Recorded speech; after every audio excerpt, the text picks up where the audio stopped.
Please hold your passcode. Your pass is confirmed. Please enter your personal identification number or PIN, followed by the pound or hash key.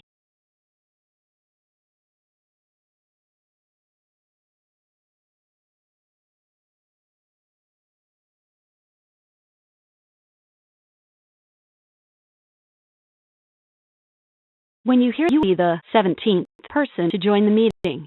That little icon, so we'll do that, and here's what we're going to talk about today. And I'll, tell you what I know about writing for publication, and we'll, I'd like to spend most of the time answering any questions that you guys have, so feel free to, kick in with your questions or comments. And those of you that have written before, and I know some of you have, be sure to share your experiences. So we're going to start with a visualizing success, begin with the end in mind activity, and then I'll talk a little bit, why we need to be writing and how to get started, and a little bit about your writing style, and then we need to think about ethics, and I think this is particularly important for, scholars to keep in mind the ethics of writing, and then where to publish, and a little bit about the publication process. And, again, I'll just say anything you want to know, be sure to ask. I do that, and I've written in just about every medium that can be written, journals and textbooks and web and CE things and editorials, this, that, and the other. So I'm on editorial boards for, I think, 5 nursing journals. So I feel like I can be, inspire and help you. So that's what my goal is today. So let's start here. You're coming here, I'm hoping, because you have an article in mind, or that you're thinking that you're wanting to do something, publish something. And why don't you take out a piece of paper and write down what journal are you thinking about where you're going to want to submit this? And the word journal, but we could textbook or whatever. And what's the title of it? And then how now muted to look when you read your name in print. So the title, the volume, and the issue. So why don't we do this little visualize success? Think about your name in press, your name in the marquee, on the book, on the cover of the journal. So I wanted to do, and then you have this done. Why don't you raise your hand and give us an example of what you have in mind or where you're hoping to get published?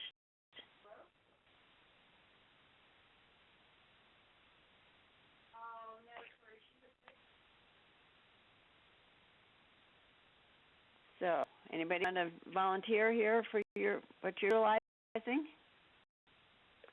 Go out on the limb.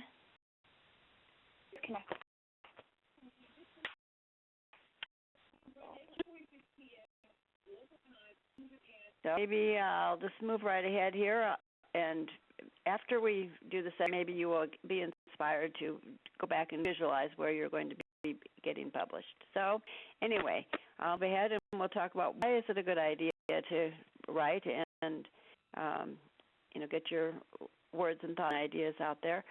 Well, really, the one good reason is to share the information. You guys are doing some good work, and you can help others by sharing, some things that you've tried and how the outcome came, particularly if some of the things you're doing with teaching. And if you've done some research, we certainly want to hear about, the findings and the methods that you use so that we can build rather than reinvent the wheel. So probably the best reason is to, share the information and the activities and the things that you're doing. And here's another good reason to write. Maybe it didn't pop in your mind right away, but it's called writing to learn. Instead of write, it's called writing to learn, and it helps clarify your ideas. And in some way, that's why we assign papers to students, and you've half an hour, and we'll be writing some of those. But once you get your ideas clarified, that's a good reason to write. And I find that if I decide I'm going to write an article, I learn much more than I ever started out to share by getting my ideas pull together better. And when I start to write, I can see where gaps in my thoughts are, or where I didn't really have enough information and I have to go get a little bit more. So writing helps clarify what you're thinking, and it certainly is a professional obligation.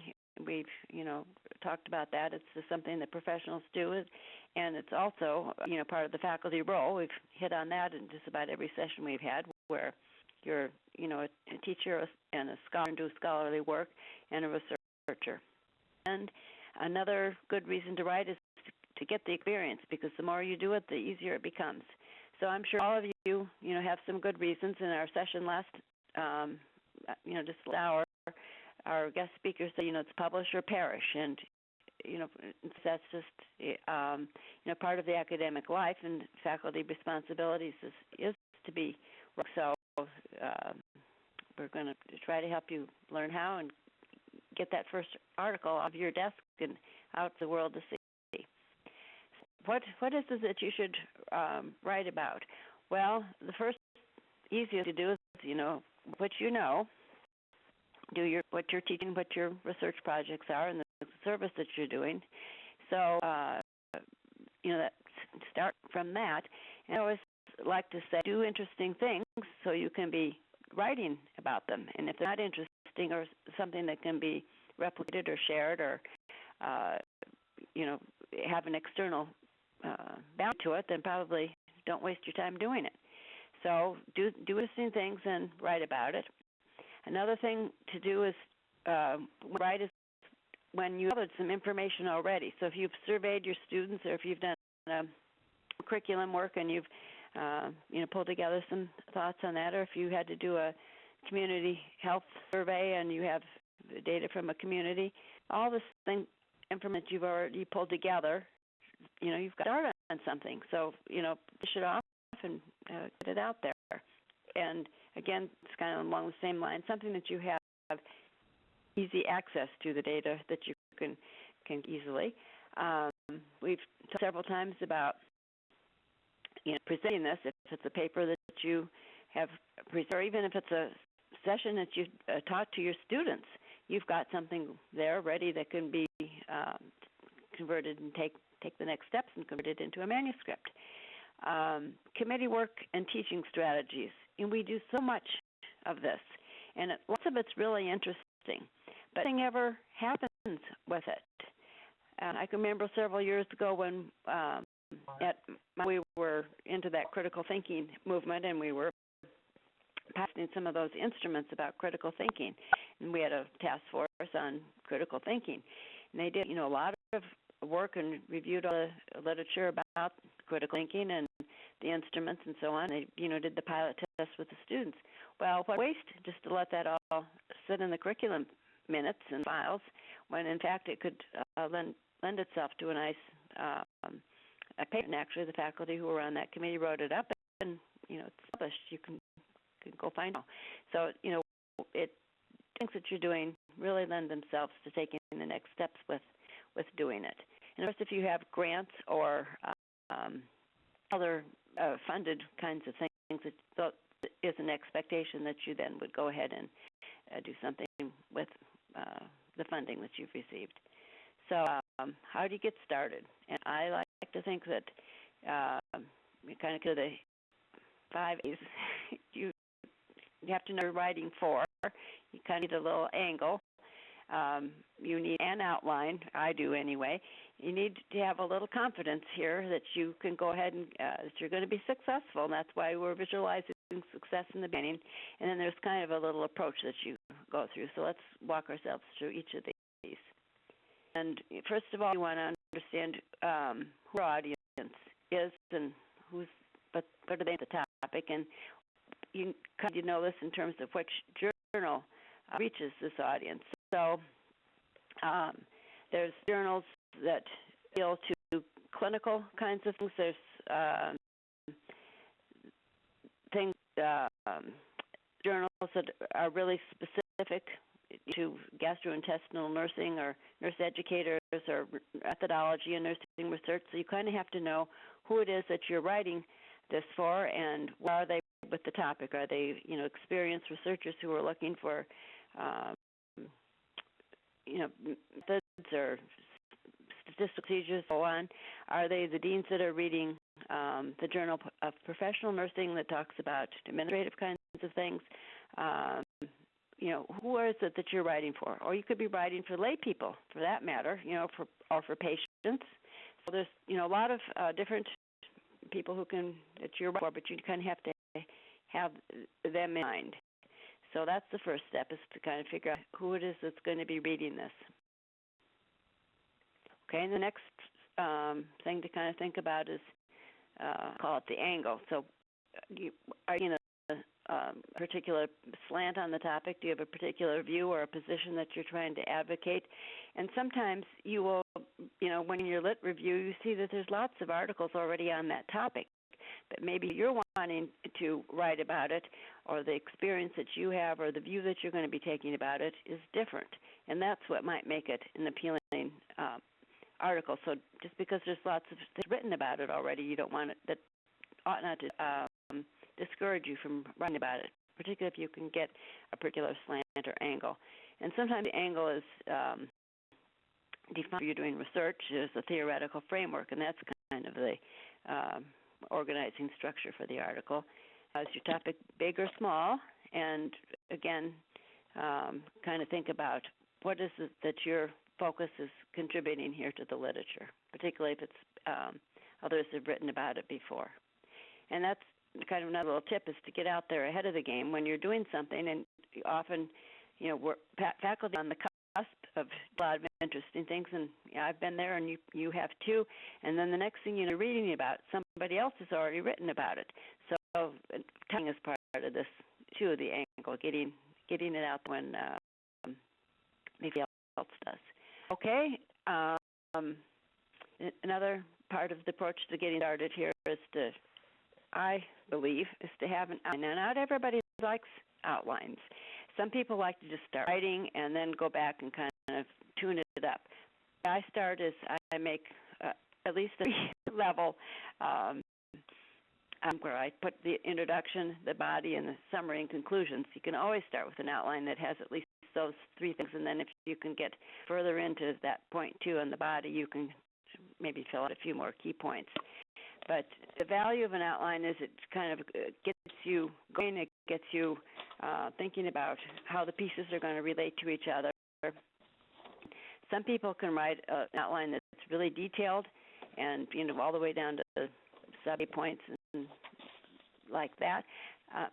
I'm happy with just 6 or 8 big headings and kind of get it going. And then as I write, I can see that maybe I need to add another point. But usually by the time I've made the first draft, I go back and re-outline it again to be sure that everything's kind of lined up and is making sense. So I recommend working from an outline. But again, if that's not how you work and you have another way that produces results, that's fine too. Okay, and another part of this is to be bold, think big and positive, and again, that's what we're doing with visualizing exercise. You'll be able to see that your article is going to be accepted and your name's going to be out there.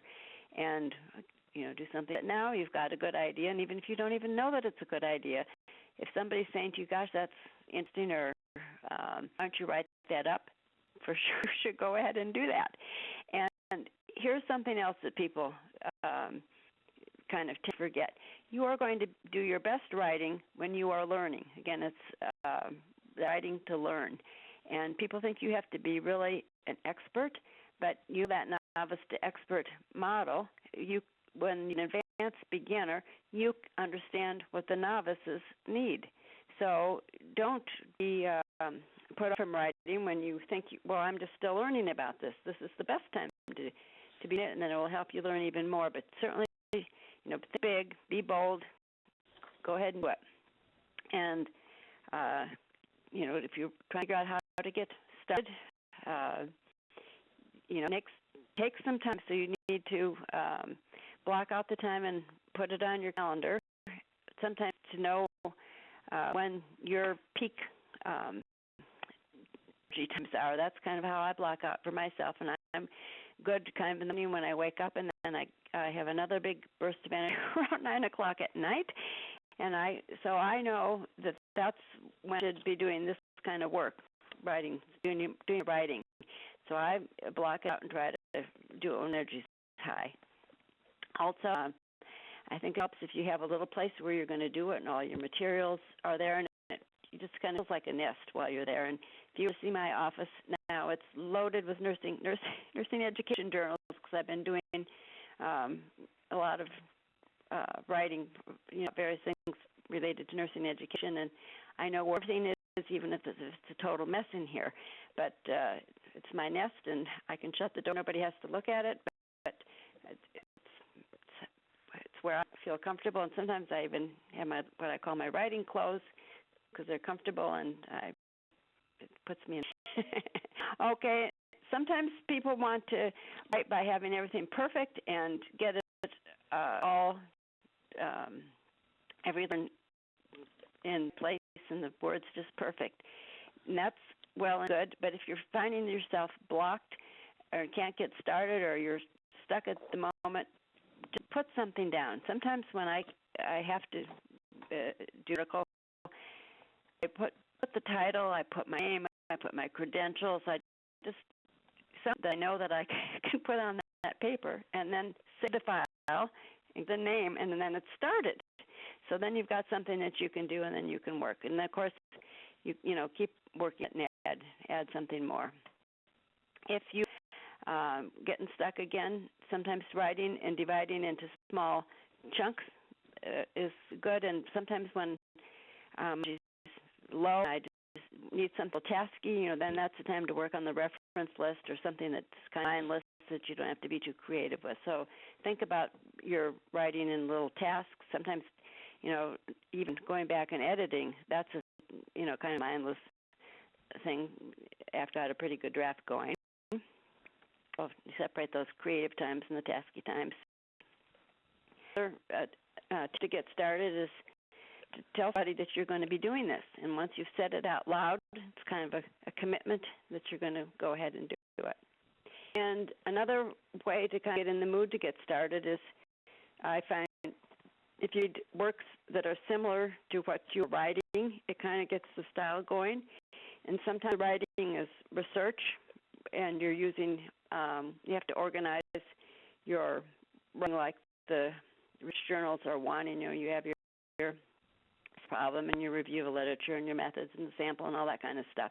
So reading work that's like that will help get you going when you're writing a research article. If you're writing, it's kind of a narrative or a column or a how article, or if you're, anything, you're doing this, lots of different types of writing and different types of journals, the journals in which you are submitting, so that you can kind of get an idea of how that works.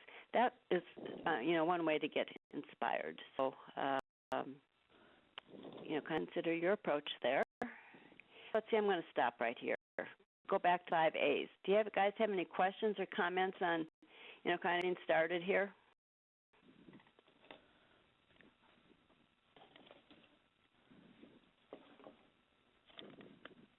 Go ahead.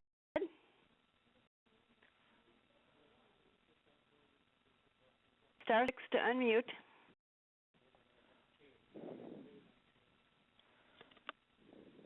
Can you hear me? Yes. How are you? Hi. How are you? I'm good. Well, this is an interesting topic today because I just got a reading letter. Oh. And yes. and I've been waiting a long time for this particular note, and I just got it. And so I went back into it to look to see if there's any bright clouds anywhere. Yeah. And this was an assignment for school where we were supposed to interview someone that we considered a nurse leader. Uh-huh. And it was an interview, and I interviewed a psychiatric nurse practitioner who had started a clinic completely free for homeless, mentally ill people, where they were seen once a week and received therapy once a week, and they were coming. And I thought this was very remarkable. remarkable. I interviewed her, and it was about 8 pages. And the woman I sent it to said that it was very interesting, but it wasn't scholarly, and it was too long to be an editorial, which was what she was thinking of doing. Okay. So she asked me if I want to submit it somewhere else. She recommended someplace to submit it. Mhm. But she also says, but really the choice is up to me if I want to work with her, develop an editorial around homelessness that incorporates this interview. She's open to this. Okay. So he sends it to this other place she's recommended as is, or completely change everything but work with her. Okay. So part of me thinks is, if someone has some kind of offer, maybe that's to go. But of course, it's a whole work than sending what I've already finished to someplace else. Yeah. Well, yeah, you have choices there, and that's the good news. She really isn't rejecting. She saw merit in it, so that's a real plus. Some decision points that you can have is what is the name of the journal? Is it when first is a top tier journal? And I can talk a little bit more about that later. But the journals and the publication venues are kind of ranked. So if this is really top tier, or if it's has a large audience, and you can look these up, the information about the number of readers of subscriptions for the journals is available. So if you're going to reach a large audience with this, that could be another factor. So you can compare the two journals and audiences and their quality, and make a choice that way. But is this the editor of the journal? She's the editor, yeah. Yeah, okay. One plus for that is to collaborate with her is a wonderful linkage and networking opportunity. That's what. She's offering anything. Maybe she's just being nice. I don't know. But she is being nice, but she's being nice because she saw a potential in what you can contribute, and she's creating an opportunity for you. Okay. So I would say it's a little bit more work. The other plus is it's more or less going to be a guaranteed publication. But it would be as an editorial. Yes, I guess that's versus an article, right? Right, versus an article. Okay, but article was an interview. No, it's not a daily article. It wasn't a research, and it wasn't a literature review. Yeah, okay.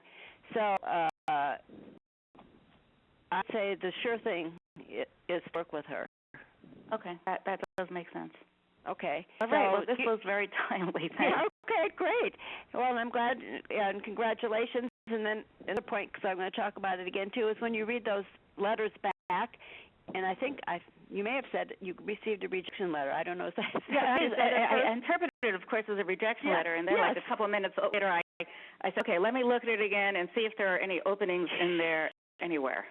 Yeah, exactly. And that's exactly what you have to do, because the very first publication was the same thing. I thought it was a rejection letter, and I tossed it in my file. Thank heavens I didn't toss it into the wastebasket. But a couple of weeks later, I just thought, I'm going to pay myself again and read this. But I was calmer, and I read it, and it was saying, well, accept it if you make these changes. So you have to read it carefully and read between the lines. But I think you've got a great opportunity there, so I would say go for it. Okay, thanks. Okay, now, I mute myself. I forget all the time. So what do I do? Oh, *6. Okay, thank you. Okay. Other questions or comments?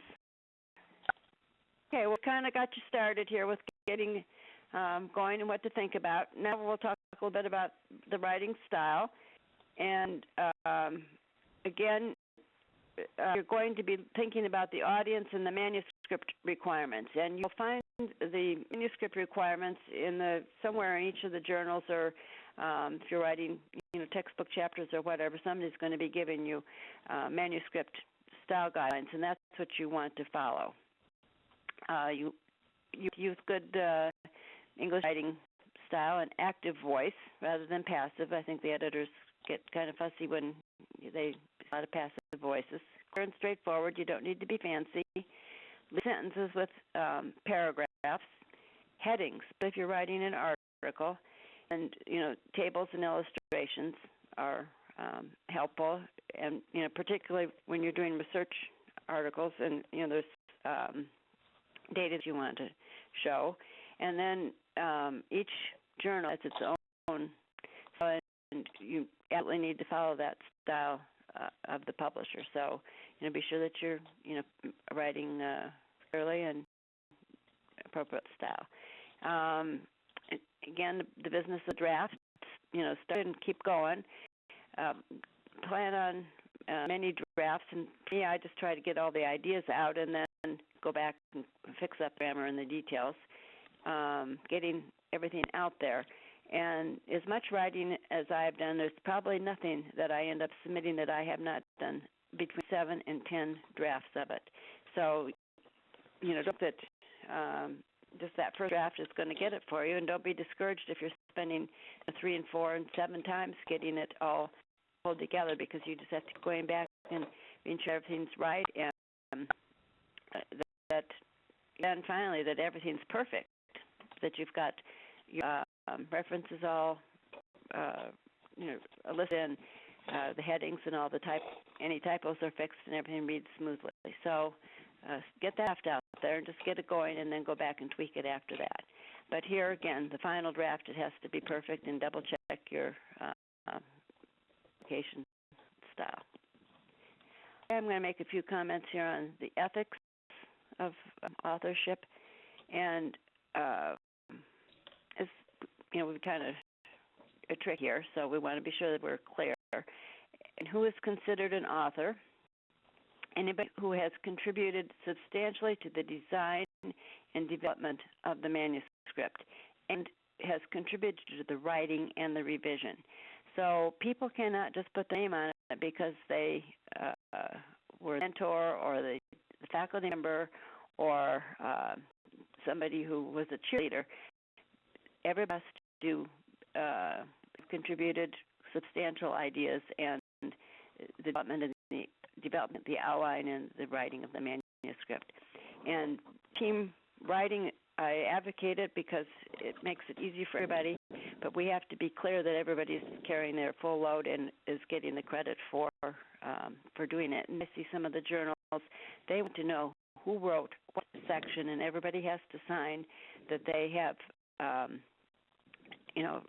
written that particular part, and everybody who is on the manuscript has to have their signature on the transmittal slip. So we're getting a little more cautious here about being sure that everybody whose name is on the manuscript has contributed to it, in fact, and approves the final version. So that's who's considered an author. Now, if you wish, you can acknowledge people who've been in the background, people who inspired you, somebody who served as the editor for that. At our school, we have a hired position for somebody who's house edit. And when I do research articles, I love having that editor read it for me, because she can make sure that everything's clear and punctuate, and where gaps she can point those out to me. So if somebody's been an editor or been particularly helpful to you, you can acknowledge them. And when you read your articles, you can see how that's done. And a research assistant can be acknowledged, and a statistician. Sometimes the statisticians write up the section, and they can be listed as an author. But if they were just, helping you, then you can acknowledge them as a credit. But if they did not write, then they are not an author. Usually, or actually, if you had received funding for the research and you're writing it up, you have to acknowledge that as well. So be sure that you are paying attention to that, but distinguishing it from who's the author. And as I said, I'm in favor of doing joint authorship.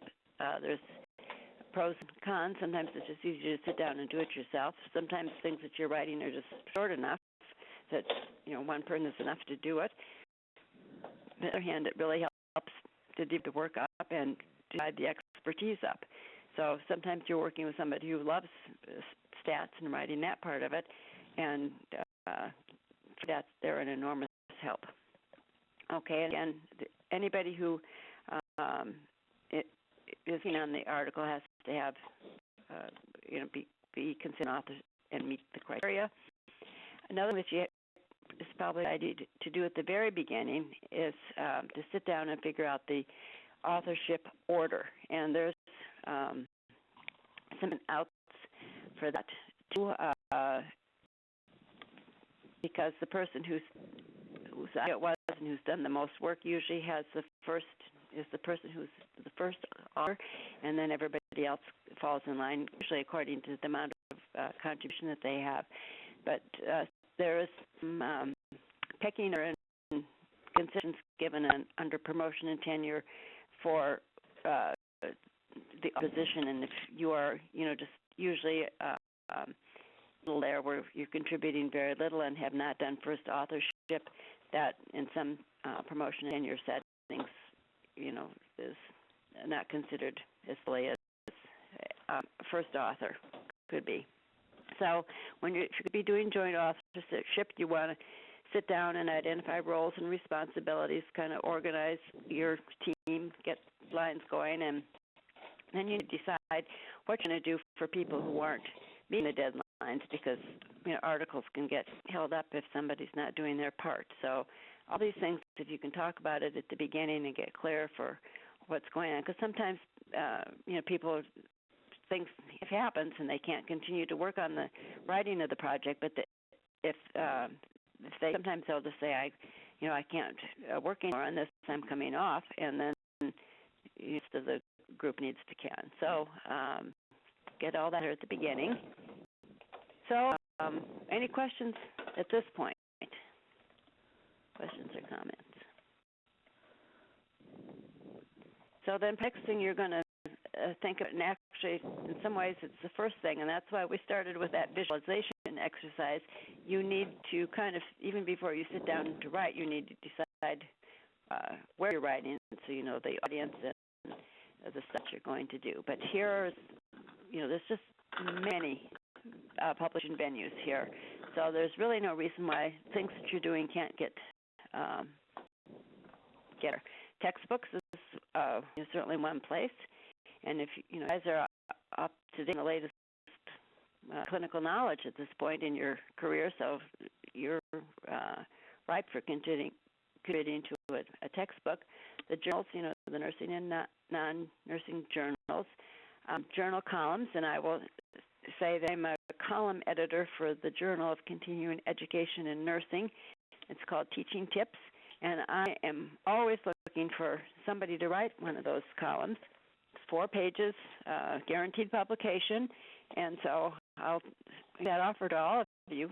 If anybody has a little teaching they want to write, let me know, and I'll work with you to get that accomplished. Letters to the editor, and some are, they're really thought-provoking, and, it's a nice publication. Book reviews. People are looking for, people who are going to do book reviews, so that's another public of sorts. Newsletters, patient education materials, student study guides, and then keep your eyes open for places that are calling for papers on specific topics. And the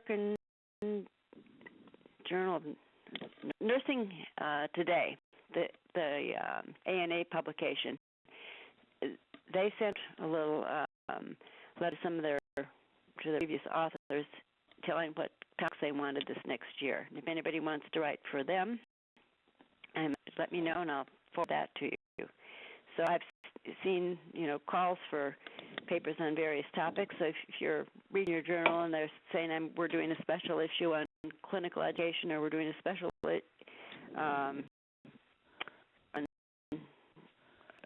issue on patients with heart disease, whatever, watch for that, and then you'll kind of how to guide your application. So you're writing your articles. So keep your eyes and ears open. So I send you a treasure hunt at some point here. look at where you're planning to do it. Look at publishing guidelines, their process, their manuscript style. So that's kind of really, the starting point for all of this. So when you have a minute, you go look at various journals. So now thinking about, reading your article, again, think about the audience. You need to think about the need of the journal or the publisher. And this is kind of the answer to Sheila's question in some ways. When you're faced with a choice, who is the audience? Now, they're going to receive your message, and is this going to be you're going to be reaching the people that you want to? Are you meeting the need of the journal? And clearly, when Sheila was invited by the editor of it, that's the need. How many people are reading it? And then another thing to consider here is going to own the copyright. And usually we're turning back over to the journal. They are going to own the copyright, and you will be signing the forms. Turn that over to them. And if there's something that you want to retain, you need to kind of be thinking that through. And I was speaking with somebody who was writing one of those tips columns for me, and she had developed a checklist. And I thought she would be better served to retain the copyright to that. So every time she wanted to use it, or somebody wanted to use it, that they did not have to go to the publisher to ask for copyright permission. They went to her, or she could use it for herself unlimited. But once you turn the copyright over to somebody, even if you're going to be using it, you have to obtain the permission to use it. So you can consider that. And the publisher, has a nice policy where parts of any of their articles that the author wishes to retain, they will allow that. But they will hold the copyright to the article, but the various pieces of it, the author can retain. So kind of keep in mind. And then also to keep in mind this, I'm calling it a pecking order. And this pecking order matters when you're going for promotion and tenure, because as you go up in the ranks there, we're looking for more research database articles. They need to be in peer-reviewed journals. That's high on the list. They need to be in top-tier journals, and those are determined by your peers at your school, or if there's some list that's been published about rankings of journals and their significance. That's another way to get that. And then textbooks kind of come later. Different textbooks are low, and other things like that are at least on the pecking order. But nonetheless, be in the pecking order. So don't turn on any writing opportunity, no matter what it is. And particularly when you're starting out, because to have at least something in the column on your CV that says you've published, is a great start. And the more you write, the easier it becomes. So I would say, just keep writing and worry about the pecking order as you get a little more experience. But nonetheless, keep in mind, because that will, like it does for Sheila, help you with your decisions about how you're going to spend your time. That's that. And then I'll talk a little bit about the publication process. And you want choose your journal carefully. It has to be matched with what you're doing, and you have to look at the publication guidelines for a fit. And those guidelines usually tell you, what kinds of journals they're looking for, what articles they're looking for, the length of the articles. Some of them have different types of. They have columns, or they have, short research articles, teaching tips. They have, full-blown research articles, those kinds of things. So look and see, what type of article they're looking for and how the guidelines are. Here, their tip is you can only submit your article to one journal at a time, but have in mind a backup plan for 2 or 3 others.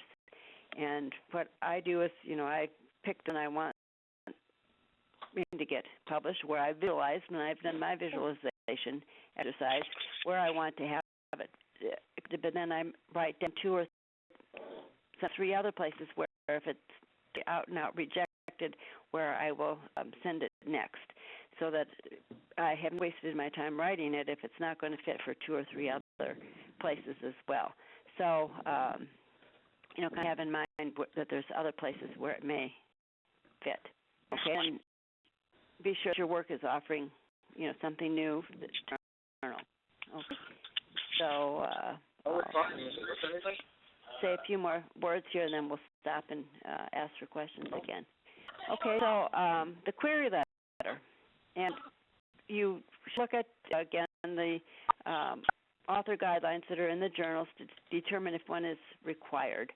And you can write as many query letters as you want, asking, the editor if they're interested in your journal, if you're interested in your manuscript, and you want to be specific in this letter to tell them what the purpose is of your article and the significance, and maybe you would even, give kind of an abstract of your findings so they can kind of see what it is, and then tell your qualifications to write it.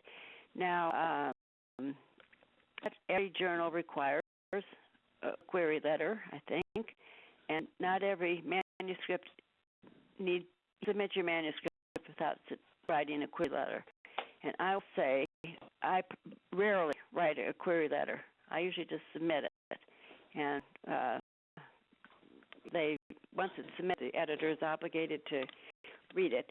But if you think your topic is iffy, or if you think you want to waste your time writing it if they're not interested in it, or if something's in doubt and you want their go ahead, for sure go ahead and do the query letter. And again, I'm giving you my of this because I know through the textbooks, and many people will say query letter is really important, so go ahead and do it.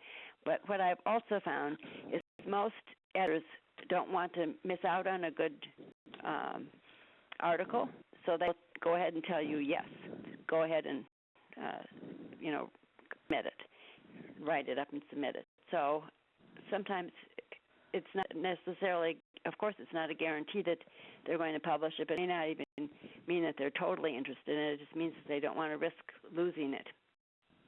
So decide a query letter is a good thing for you to do or not. Stop here right now and ask, do you guys have any questions? It's kind of fast here. Stop questions?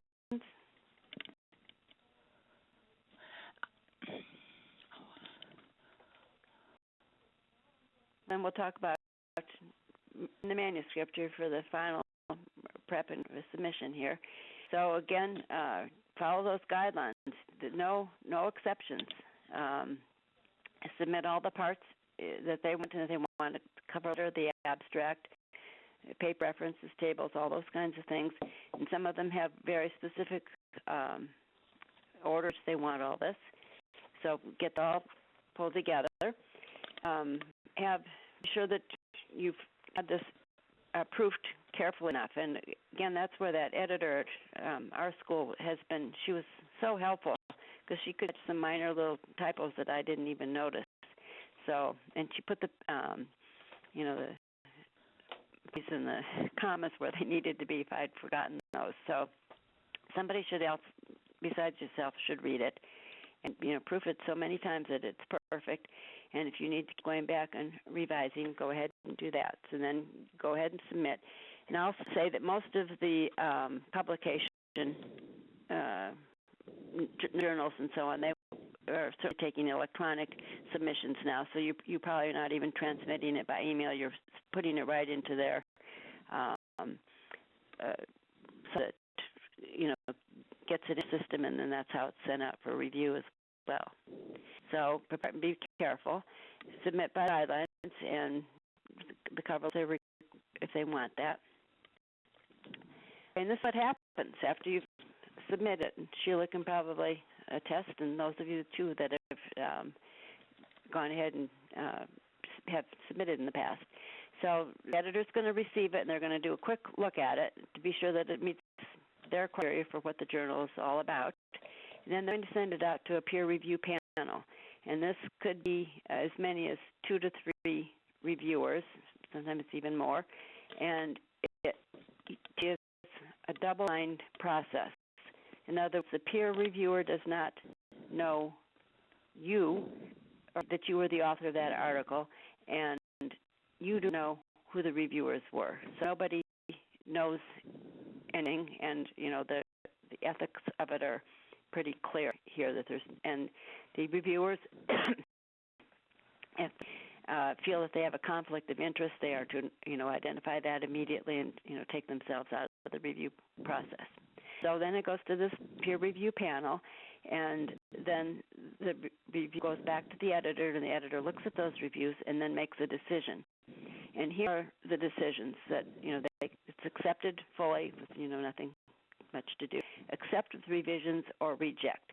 And Sheila gave us a good example of accept with revisions. Basically that editor is telling her that if she takes her work and revises it and works with the editor, it's going to be accepted ultimately. And you have to read your letters carefully to see what's what. And usually now with the electronic review process, the information is given about what revisions need to be made or reasons why the article was rejected, and that comes from those peer reviewers. So the peer reviewers have quite a bit of control over the information that's out in the nursing journals, because they're really making the recommendations to the editor. And the editor does have the final decision, but would consult with the reviewers if there was a disagreement. Okay, any questions about the review process? Okay. Well, here's some why most articles are accepted, and so this is what you would want to be looking at when you write up your article. It's to be related to the purpose of the journal, and that's always clearly stated, in the journal manuscript guidelines. The article needs to be significant, timely, and if they're doing special topics, then you particularly want to be paying attention and submitting to that. So if you're following those guidelines, you're on the right track. And here are the reasons typically why manuscripts might not be accepted. And if they're not contributing to new knowledge, then it's not valuable to anybody to publish it. And again, going back to the 5 A's, having the angle that's something new to the reader, then that's kind of where you want to go.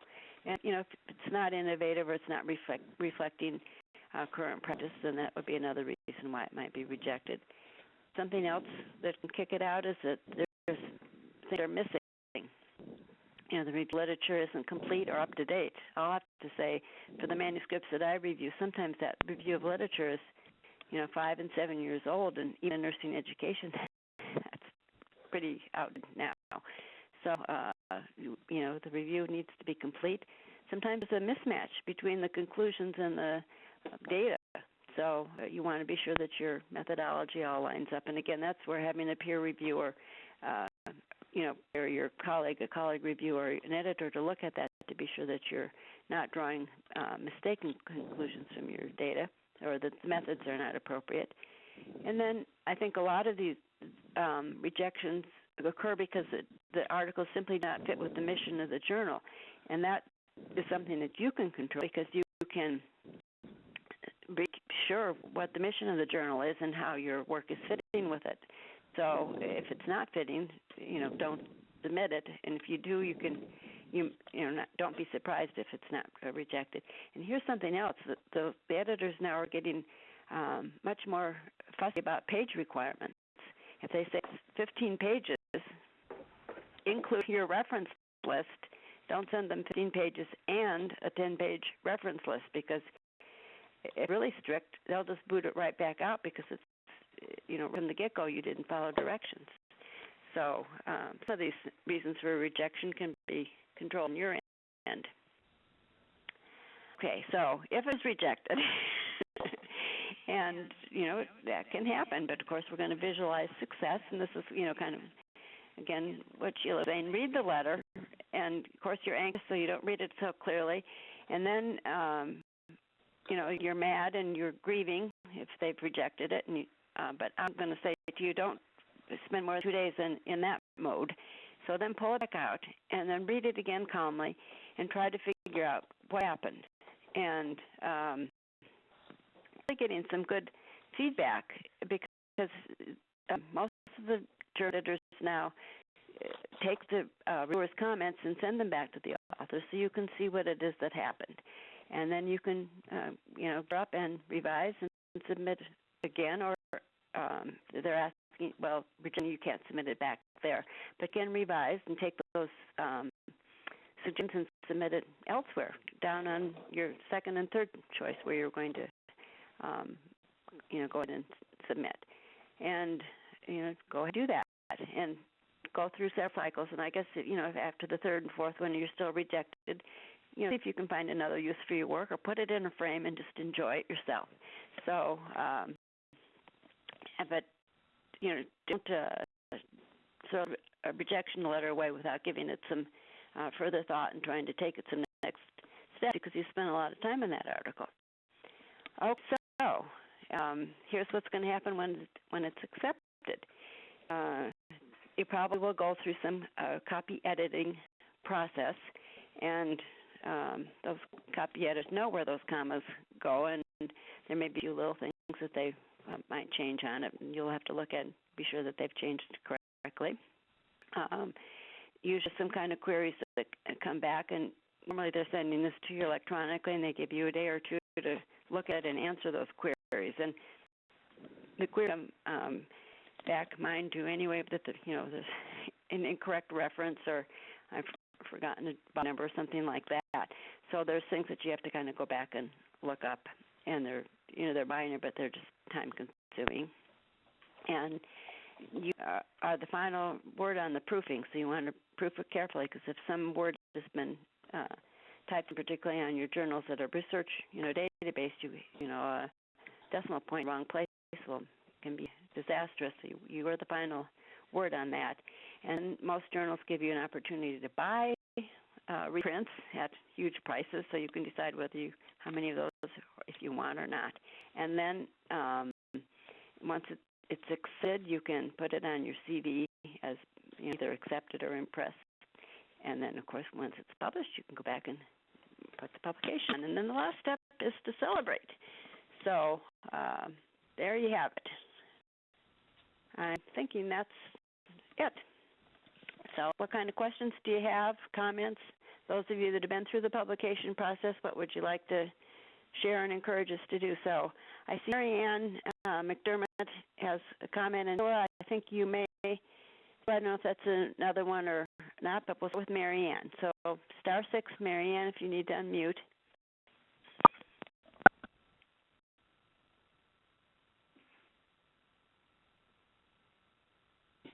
I was not muted all along. glad I was quiet. Many different experiences, infinitely, many of them positive, with writing and, and getting published. But I've had, within those even, celebratory times, I have felt really abused in the amount of time that you wait, and especially when you're submitting your first and your second, and you're waiting for so many articles because you need them for tenure, and like if they don't want it, then for crying out loud, tell me I can go somewhere else. And so how maybe you can, I think from you it would be helpful to the the scholars to give them a sense of how should they handle that.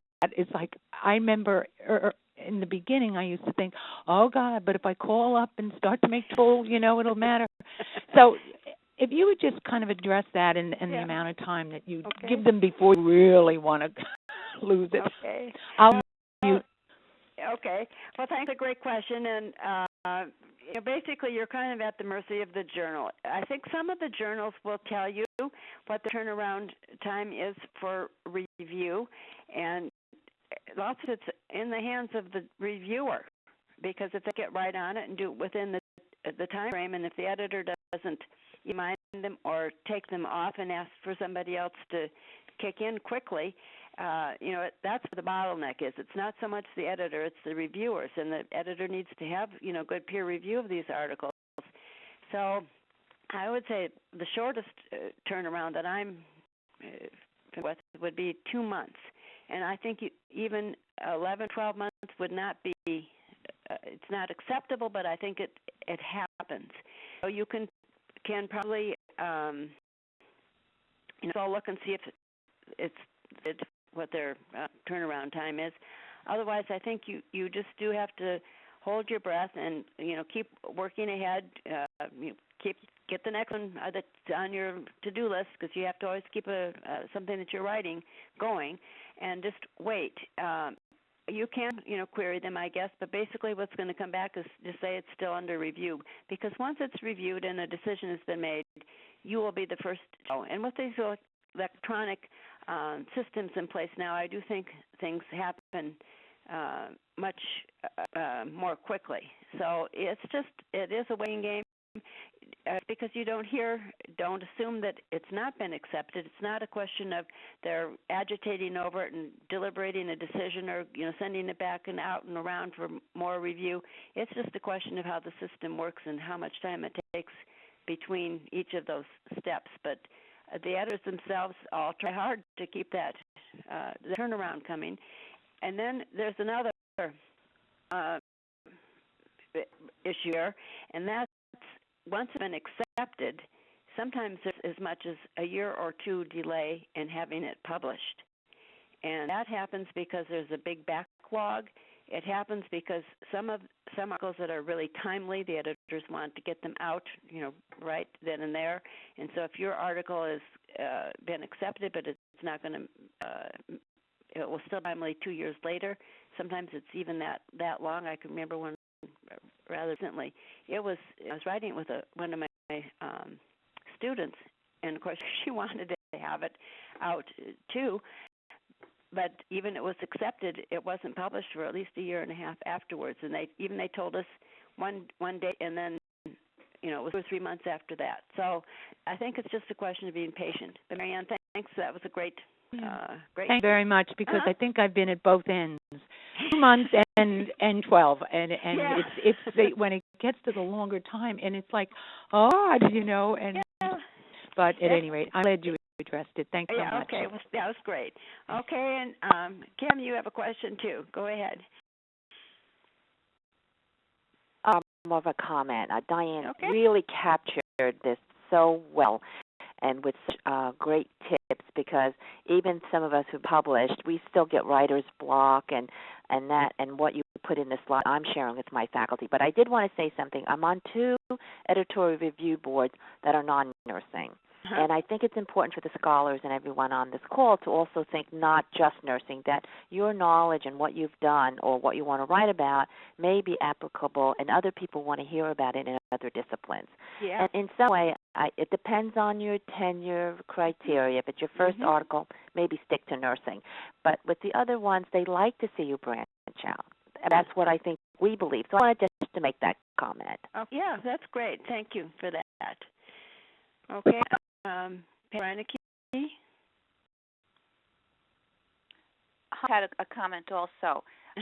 I review for 4 or 5 journals, and I think that that's helpful when you're reading other manuscripts that are coming in, and then in my experience, the editor sends back the decision to the reviewers with her comments, so you can get a sense for whether you're on track with what you'd like to see published, and also what is getting published. Yes, yeah, I think that's a good thing to do, and really everybody should sign up, to be a reviewer, because then you the process too, because you know what it is, from the viewer's end. Because sometimes I get busy and I'm down to their deadline, and I know, I'm holding somebody up because of that. So right.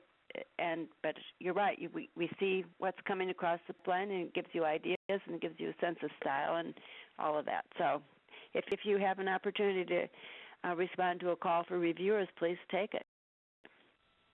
Some of you, I got a call there for reviewers for this one little new journal, online journal, and I guess send me an email too if you want to. Because I'm still working on that project with that journal. So send me anything you want to do. I'll be glad to try to connect you. Okay, other comments or questions? For this kind of, post, it's part of the faculty role, and it's something that's kind of expected and something that you guys are hot with topics right now, so take it to the next step. So I wish you good luck. I'll do my marketing here. We're meeting again on April 15th, face-to-face. I'm looking forward to seeing everybody again in person. This is going to be great. We're meeting all day, and we're going to have a half day on simulations and then a half day on team-based learning. And we're going to have a graduation celebration for this in Cohort 1. So I'll look forward to seeing you all there. And again, thank Tanya, our WebEx producer. And Tanya, this is our last webinar for a while, so I give it extra special thanks to Tanya because she's done a fabulous job of making this really be a smooth webinar semester. I've had fun, and we've been able to do some interesting things. So thanks, everybody, and I'll take any final questions or comments, or send me an email or whatever. And I'm going to so in a month. Bye-bye. Bye.